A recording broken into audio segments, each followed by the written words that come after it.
Hey folks, Fernando here doing another video for the Modern Survivalist and kind of rounding up the topic started in the previous video regarding improvised weapons. Well, here these are improvised no more. Some of these are actual weapons. Someone was mentioning in a previous video about, yeah, I have a bayonet, a crossbow. Well, those are not improvised. A bayonet is definitely a weapon. It's not something that you've improvised. Now, in the previous video I talked about the kitchen knife, which is a chef knife. It is a tool intended for preparing food.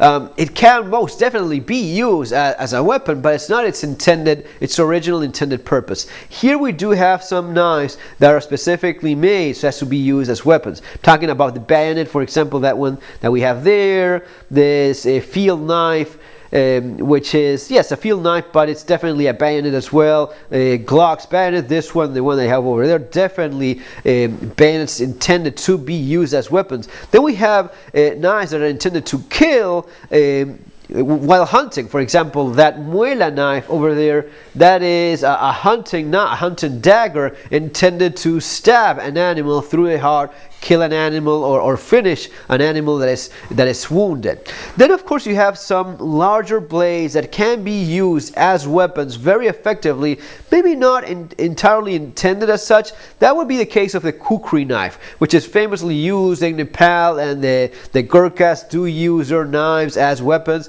but originally, it was more of a multi-tool. In Nepal, the kukri is used for everything, for chopping wood, for cutting, for working in the fields, preparing food, any random task. The kukri knife is that multi-tool. Very versatile tool, of course, very effective as a weapon as well. Something similar happens with your machete. A machete such as the ones that I have here, like the jungle knife, the SC Junglas. It's not so much a machete. I mean, a real machete would be something like this, which I modified myself with a clip point, but originally this was a Tramontina machete. Cold Steel's Bowie short machete, that one over there.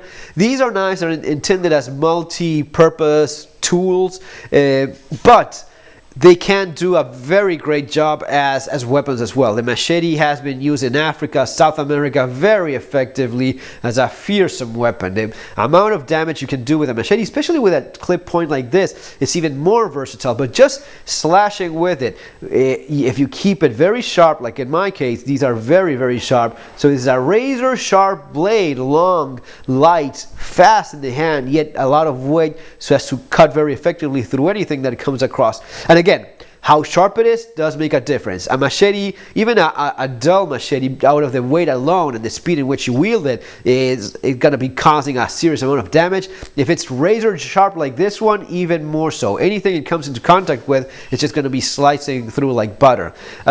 Same arrangement there for the cold steel. These can be very effective weapons. Don't be fooled by it. It most definitely can. A knife specifically intended for killing, like that muela knife, that is also a very effective weapon. If you look at it, it's kind of similar like a bayonet knife. Again, the idea of the intended use, look at the similarity of those. This is a clear bayonet type of World War II type of bayonet. And that is a clear, definite hunting knife by muela, so as to go sticking it in pigs and killing them. But it can be used, of course, as a weapon if you have no other choice, Absolutely, no question about that. Here I have a couple typical survival knives. This would be an Aitor Jungle King 2, I believe, yes, and the Buckmaster 184, yeah, 184. That would be that one. So these are typical survival knives in the classic sense of it, wilderness survival, that sort of thing, fishing kits. But these are intended to be used also as spears, and that's kind of like a hot button topic. Yeah, it's kind of debatable how much sense does it make in a survival situation to put your most valuable tool in the tip of a stick and use that. The chance of you breaking it, losing it, damaging it, not all that worth it.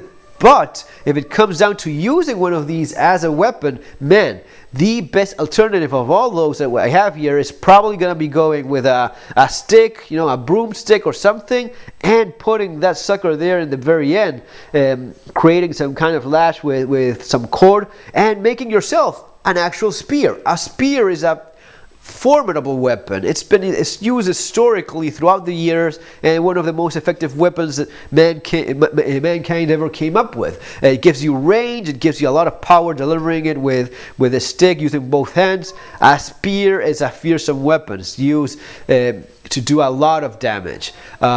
Maybe second to that, the short machete. Yes, definitely another great choice. Which one is best? Gonna be depending on where you are. If you're like in more confined, closer quarters, smaller rooms and such, maybe a spear is a bit too unwieldy. You can do a short spear, which is still great. Gives you kind of like best of both worlds. Maybe if it's a very small apartment or something very tight quarters, maybe you want to go with a blade, with a shorter knife, something like that. But guys, just rounding up the topic of improvised weapons, but also bladed weapons that many people have. Maybe folks that don't have actual firearms, they have some sort of knife, and these are some of the more interesting alternatives in my opinion. Folks, it's gonna be all for now. See you in our next video. Have an awesome day.